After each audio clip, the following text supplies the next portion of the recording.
huelga, compañero, no vayas a trabajar. Deja quieta la herramienta, que es la hora de luchar. A la huelga 10, a la huelga 100, a la huelga madre yo voy también. A la huelga 100, a la huelga 1000, yo por ellos madre y ellos por mí.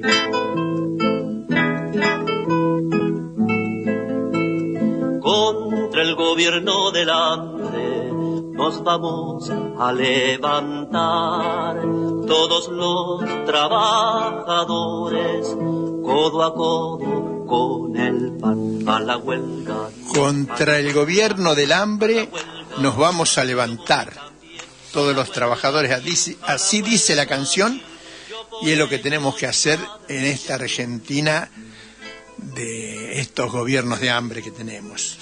Este es el que más.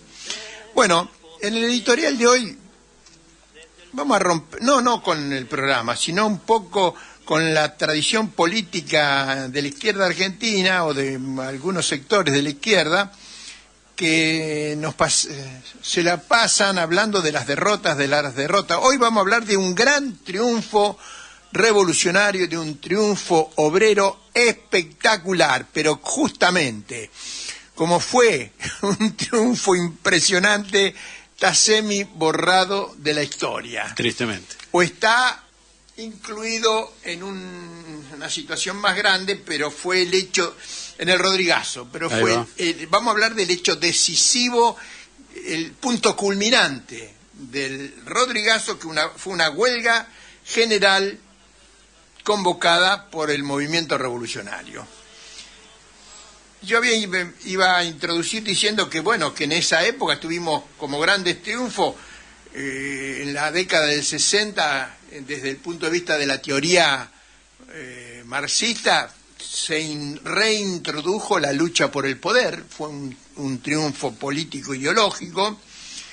El cordobazo y el rosariazo fueron dos enormes triunfos que derrotaron a la dictadura de Onganía Lanusse, que venía para quedarse 2 décadas, y al que hemos hecho referencia, que ocurrió el 3 de julio de 1975, es decir que el jueves se van a cumplir 50 años de la huelga general convocada por los sectores revolucionarios, convocada por la Coordinadora de Gremios en Lucha y otras organizaciones. Ahora vamos a ir explicando, pero jugó un papel decisivo la existencia de las coordinadoras. Bueno, ¿en qué marco se da este hecho del Rodrigazo y específicamente del 3 de julio? El gran acuerdo nacional de Perón y Lanusse era un acuerdo de la burguesía para frenar, debilitar y destruir el movimiento revolucionario, hecho advertido por Mario Roberto Santucho, y por lo tanto le dio al partido que él dirigía, el PRT, una línea de enfrentamiento al gobierno que surgió en 1973. Como ya hemos dicho otras veces acá, los dos dirigentes que tenían muy claro dónde se iba a dar el enfrentamiento principal eran Perón por un lado y Santucho por el otro. Ambos sabían que el enfrentamiento principal se iba a dar a nivel del movimiento obrero. Por eso prepararon sus fuerzas para la lucha. Perón, ni bien asumió en octubre, lanzó una batería de leyes represivas, una ley de asociaciones profesionales que le daban más poder a la burocracia sindical. Es decir, Perón impulsó leyes para controlar y reprimir al movimiento obrero. Y Santucho, ya desde principio del año, de 1973 o fines del 72, había reorganizado las fuerzas de su pequeño partido y las dirigió fundamentalmente a construir en el movimiento obrero. Bueno, 1973 fue el año donde se produjeron todos estos hechos políticos que estamos hablando. 1974 fue un año de grandes huelgas, entre ellas, por ejemplo, la huelga de Villa Constitución, que es importante remarcarla por su importancia, pero además porque en el marco del Villazo, como se llamó el triunfo de los obreros de Villa Constitución, hubo una reunión intersindical, vinieron dirigentes de todo el país, Tosco, creo que Salamanca también estuvo, y bueno, Piccinini obviamente de Villa Constitución, y fue el primer paso para organizar las coordinadoras de gremios en lucha, que van a jugar un papel central en el hecho que estamos recordando hoy. Perón muere el 1 de julio de 1974, me acuerdo bien porque yo me casé en esos días. Perón muere el 1, 2, 3 y 4 fueron feriados. Mira. Y yo me casé el 5. Bueno. Con Silvia, no me casé solo, me casé con Silvia. Estaba esa costumbre de casarse, estaba la costumbre de casarse con otra persona. Con otra persona, sí. Y fue un casamiento lindo, porque estábamos en el medio de una huelga, de la huelga de los obreros de Propulsora, que tiene que ver también con la fecha. Claro. Y bueno, como justamente los 3 días de feriado no pudimos invitar a todos los obreros de la fábrica, vinieron los delegados, porque como teníamos la red de organización del cuerpo delegado, los pudimos invitar al casamiento. O sea que fue un casamiento obrero. Totalmente, casamiento obrero. Bien, el 3 de julio del 74, exactamente un año antes, de la casualidad de la fecha, Domingo Mena escribe un editorial del Combatiente donde prevé y dice textualmente, que la evolución de la lucha de clases argentina se aproxima aceleradamente a un punto de viraje. Y después, ahí mismo dice, al comienzo de una situación revolucionaria. Bien, estaba anticipando. 3 de julio, exactamente el 3 de julio, un año después, se produce esta huelga general que estamos hablando. El clima general era de agudización de la lucha de clases, del movimiento huelguístico, del fortalecimiento de las organizaciones revolucionarias, porque la lucha se daba en el plano político-militar.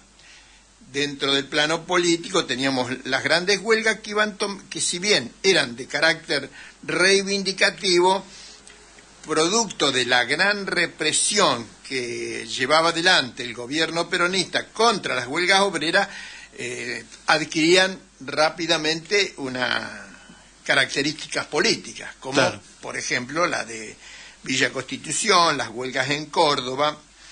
El año 75, en septiembre de 74, en Tucumán, que había en el marco de la huelga de la Fotia, la huelga azucarera, hubo un congreso sindical para dar un paso en la organización de estas coordinadoras de gremios en lucha, que en cada provincia adquiría nombres distintos. En Córdoba era la Mesa de Gremios en Lucha, acá en la provincia de Buenos Aires, la capital, era la Coordinadora de Gremios, Comisiones Internas y Delegados en Lucha. Y en el año 75, cuando entra el año 75, se inicia con, y así titula Santucho un editorial, 4 enfrentamientos de carácter político revolucionario. En Villa Constitución, porque es intervenida la UON de Villa Constitución, y hay una resistencia ahora no me acuerdo bien, creo que fue de 60 días, que fue una lucha enorme, extraordinaria, muchos compañeros presos, pero también la resistencia fue grande. También se intervinió el ingenio Ledesma en la provincia de Jujuy, que es resistida por los obreros de Jujuy, el movimiento huelguístico en Córdoba seguía en ascenso y estaba en pleno desarrollo la guerrilla en la provincia de Tucumán. En ese momento, porque no hay un solo elemento que van a generar el Rodrigazo, hay varios elementos que confluyen, no siempre confluyen tanta cantidad de hechos para generar una situación, esta como caracterizaba Menas que como el inicio de una situación revolucionaria. Por un lado, lo que venimos diciendo, la agudización del movimiento huelguístico, el surgimiento de estas nuevas organizaciones obreras, no por fuera de los sindicatos, pero sí al margen de la burocracia sindical, claro. Porque bueno, era un debate que había, si había que estar en los sindicatos, si no había que estar, pero no, primó la línea de trabajar dentro de los sindicatos, pero organizando conducciones paralelas, de ahí que se formara esta coordinadora de los sindicatos que estaban en lucha, de las comisiones internas, donde no había comisión interna, de los cuerpos delegados o de algunos delegados sueltos, digamos, que había en muchas fábricas. Y también otro elemento que va a influir es el fortalecimiento del PRT, y sobre todo en las grandes fábricas. Una cosa que nadie me ha desmentido, lo he dicho muchas veces, porque todos los analistas hablan como que Montonero era enorme y el PRT chico. Bueno, no era así.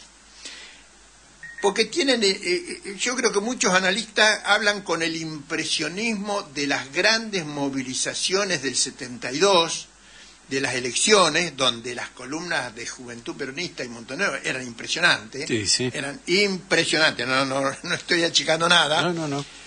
Y eso se mantiene más o menos hasta el 1 de mayo del 74, cuando Perón los echa de la plaza. Claro, que empieza otra etapa. Y empieza otra etapa, y ahí coincide también con lo que, bueno, esto que venía diciendo, de que el PRT puso enorme esfuerzo en la fábrica, y es exitosa esa construcción. Entonces, a nivel del movimiento obrero, y sobre todo de las grandes fábricas, las metalúrgicas, las mecánicas, bueno, Rigoló del vidrio, y otros gremios, yo me animaría a decir que el PRT era más fuerte que Montonero.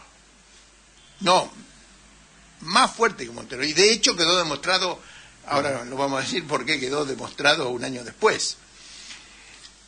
Y el quinto elemento que va a hacer confluir, que va a confluir, que el 2 de junio del año 75 es nombrado ministro de Economía del gobierno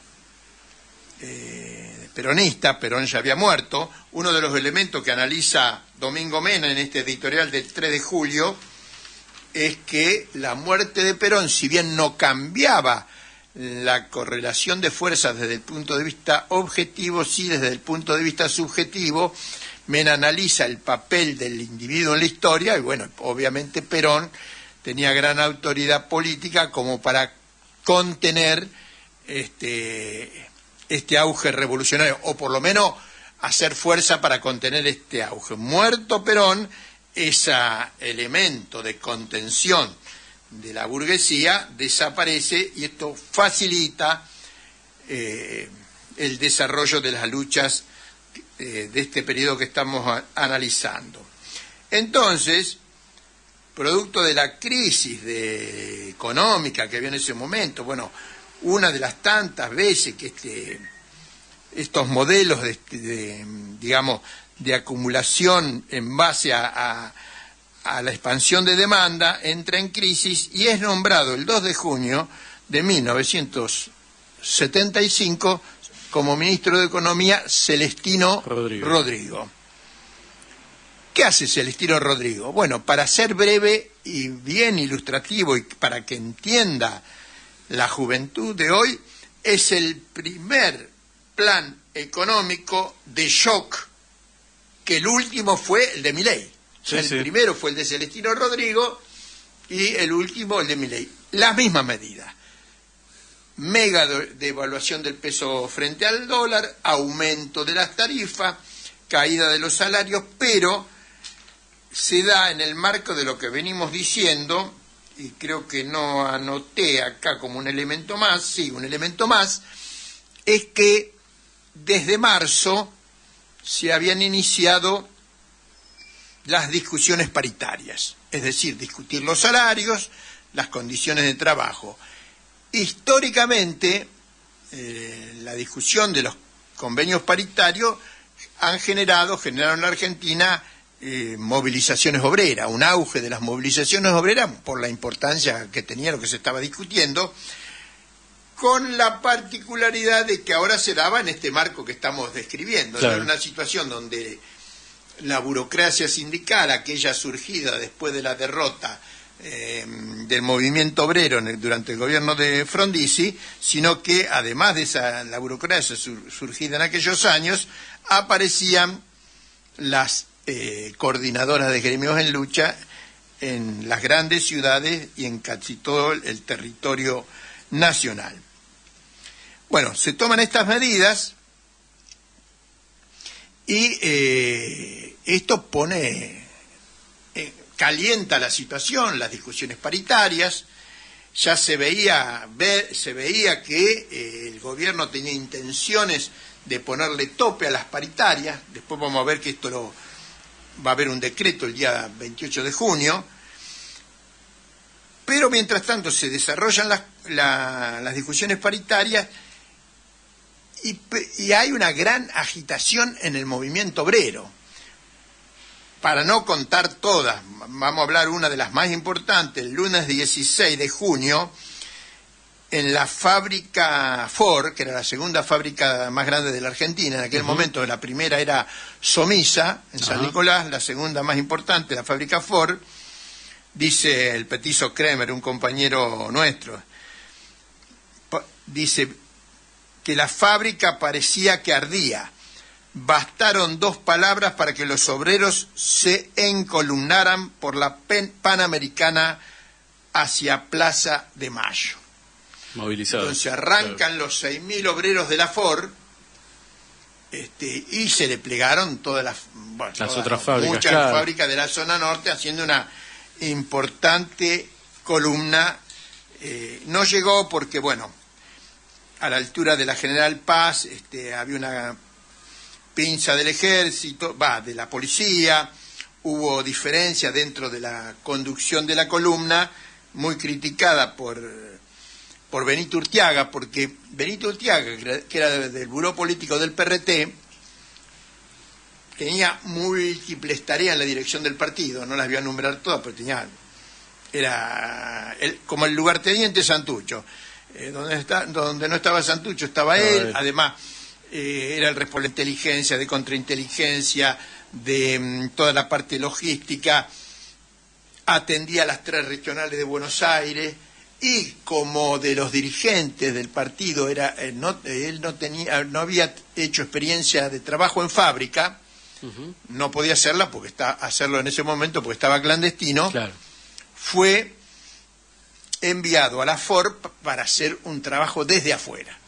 Pero bueno, Benito Urtiaga, estando ahí, le dio un dinamismo, volante, boletines, contacto, el trabajo político del partido, la organización de las células, digamos, el trabajo partidario. Y este papel que jugaron los novatos militantes del PRT en la Ford no es ajeno a la presencia de Benito Urtiaga.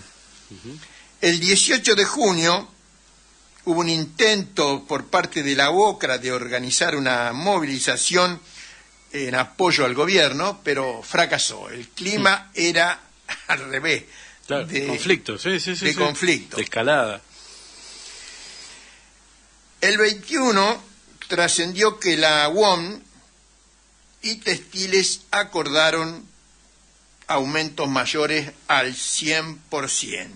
Y ahí nomás, esto fue el 21, el 23 trascendió que el aumento de salario que había logrado la UON Civil lo había dejado en sobrecerrado, lacrado, que yo, era del 143%.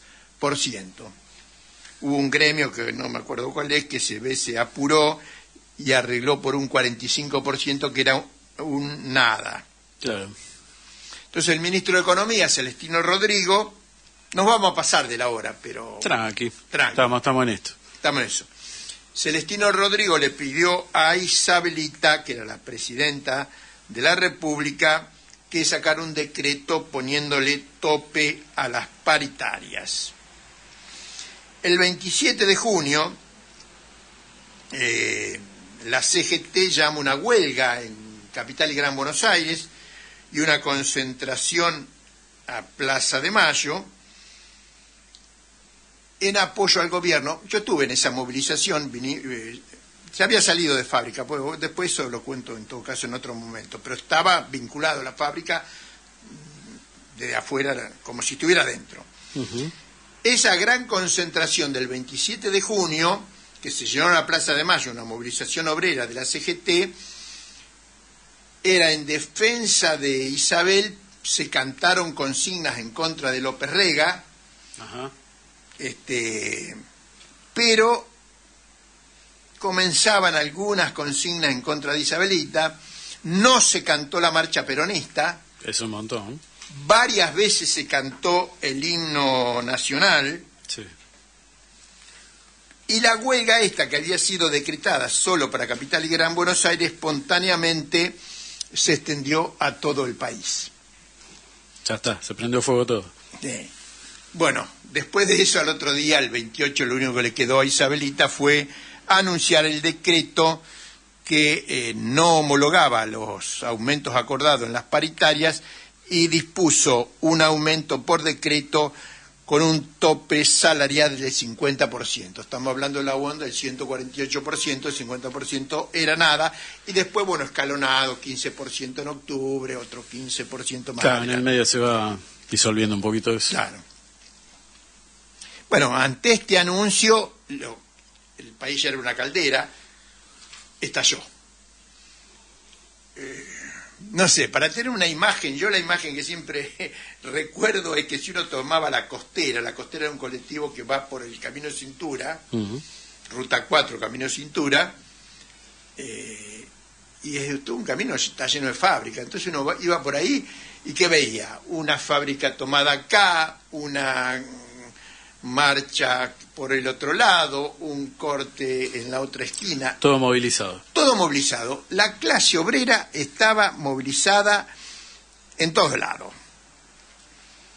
El 30 de junio, y además había huelgas espontáneas, digamos, en el sentido que no las convocaba la CGT o los sindicatos, pero estas comisiones internas, cuerpos delegados, de la coordinadora llamaban a huelgas en sus fábricas, en sus lugares de trabajo. La mayoría eran de fábricas industriales, pero también había sectores de la salud, de la docencia, que participaban en las movilizaciones. El 30 de junio, yo creo que la coordinadora esta tuvo que ver, las fábricas comenzaron a marchar a la CGT. Nosotros, yo ya no estaba en la fábrica, pero bueno, hablaba por teléfono, pasaba las mociones por teléfono, claro, a las asambleas, y decidimos movilizar. ¿Por qué? Una cosa importante, que parece menor al lado de todo esto que estamos diciendo, después de la huelga de 3 meses que habíamos tenido, que habíamos ganado, utilizamos mucho, incluso en esos 3 meses utilizamos mucho el trabajo a desgano, el trabajo a reglamento, el kit de colaboración, que había sido muy efectivo, entonces había quedado muy presente en la conciencia de los trabajadores de Propulsora, donde yo había trabajado, claro, como método de lucha. Este método de lucha. Claro. Pero acá, ese método de lucha era menor al lado de la situación que se estaba viviendo en el conjunto del movimiento obrero. Entonces llamé por teléfono, pedí hablar con el flaco Pacini, que era un compañero nuestro, Y dije, no, decirle a los compañeros que ahora hay que salir a la calle. Bueno, en la asamblea siguiente resuelven salir a la calle y el 30 de junio sale Propulsora a la calle, nos vamos con los compañeros hasta el astillero, que el astillero tenía una burocracia, no habían podido todavía rebasar a la burocracia del astillero, y bueno, ahí estuvimos tratando de que salieran, los compañeros no pudieron salir y nosotros tomamos un montón de colectivos, y le íbamos por la calle, parábamos los colectivos a la CGT, a Buenos Aires, y nos vinimos toda la fábrica, y había un conjunto de fábricas, varios miles de trabajadores, desfilando y haciendo actos, actividades. Ahí yo hablé en un momento, porque Propulsora era una de las fábricas vanguardia en ese momento, sobre todo en Capital y Gran Buenos Aires. Por ahí en Córdoba, que tenía más años de lucha, más experiencia, claro, ya estaban en otro nivel, claro. Pero acá Propulsora era de las más organizadas. Entonces, cuando era un ejército. ¿Por qué? No es como decía...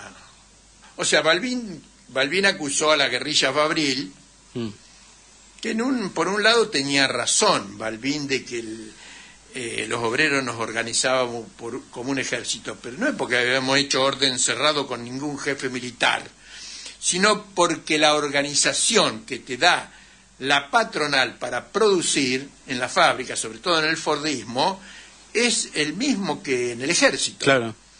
La unidad mínima militar es la escuadra, 10 soldados. La unidad mínima en la fábrica es la escuadra, se llama igual, incluso 10 obreros. Claro. 3 escuadras en el ejército es un pelotón o sección. En la fábrica 3 escuadras es una sección.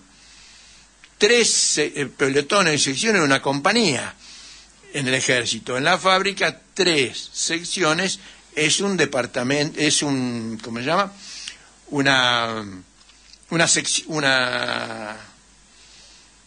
El tándem, decapado, tándem, bueno, la compañía no se llama compañía, pero es, digamos, una sección de la fábrica.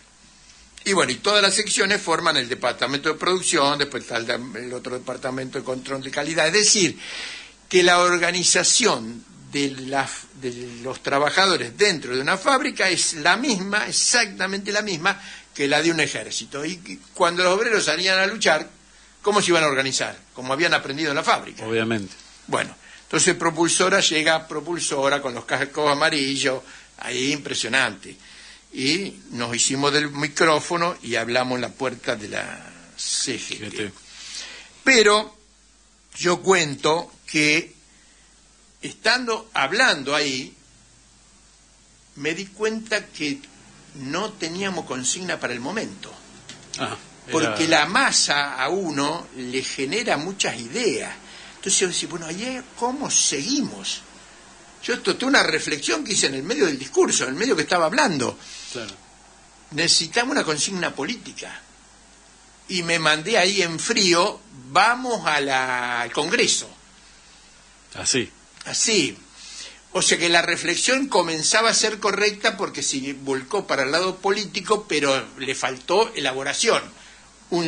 Bueno, pero surgía ahí al calor de la lucha. Un segundo de elaboración, y ahí me sacaron el megáfono y siguió hablando otro.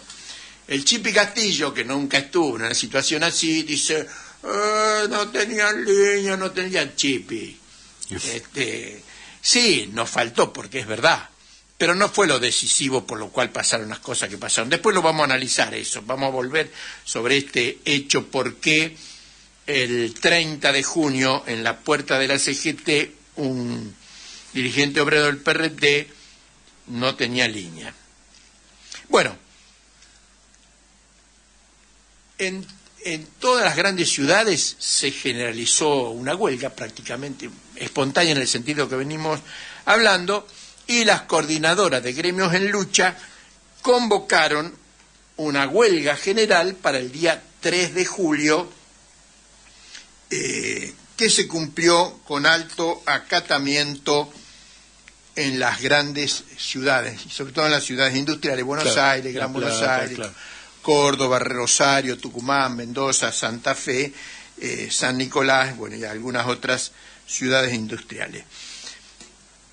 Esta fecha del 3 de julio, el periódico Estrella Roja lo cuenta de esta manera. Vamos a leer la parte pertinente, ¿no? Dice: el combativo y decidido proletariado cordobés encabezó una vez más la lucha, bajo la dirección de los gremios combativos. Asambleas en fábricas, marchas, manifestaciones, actos, acciones de justa violencia de masa, etcétera, fueron la expresión más alta de la lucha del proletariado argentino. En Buenos Aires, miles de trabajadores se concentraron frente a la sede de la CGT exigiendo la huelga general, profiriendo severas amenazas para los dirigentes traidores.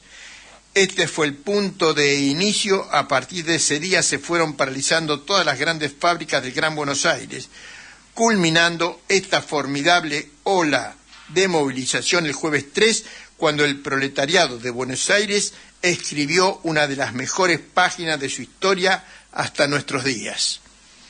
Al norte, desde Pacheco, acaudillado por los obreros de la Ford Motor Argentina, más de 15.000 obreros se lanzaron por la ruta panamericana en una interminable caravana de cerca de 200 ómnibus en dirección a la capital federal. Fue realmente impresionante el formidable avance de los compañeros trabajadores que arrasaron con los tejes y manejes de la burocracia y con las dudas de los vacilantes, manifestando con todas sus fuerzas su decisión al combate popular. Simultáneamente, los obreros de la General Motors en asamblea resolvían organizarse para marchar junto a los compañeros de la Ford. Ese mismo día, en el sur de la provincia de Buenos Aires, encabezado por los trabajadores de propulsoras siderúrgicas y astilleros, el grueso de los obreros de Ensenada y de La Plata iniciaron con redoblada combatividad y energía la marcha hacia la capital federal. Después de varios y valientes enfrentamientos con la policía, se concentraron frente al local de la CGT regional, donde pidieron la cabeza de los dirigentes. Bueno, esto está incorrecto porque lo redactó un redactor, digamos. Yo estaba ahí. No pedimos la cabeza, al contrario, le planteamos hacer una comisión unitaria de lucha para dirigir la huelga general. Ahí va.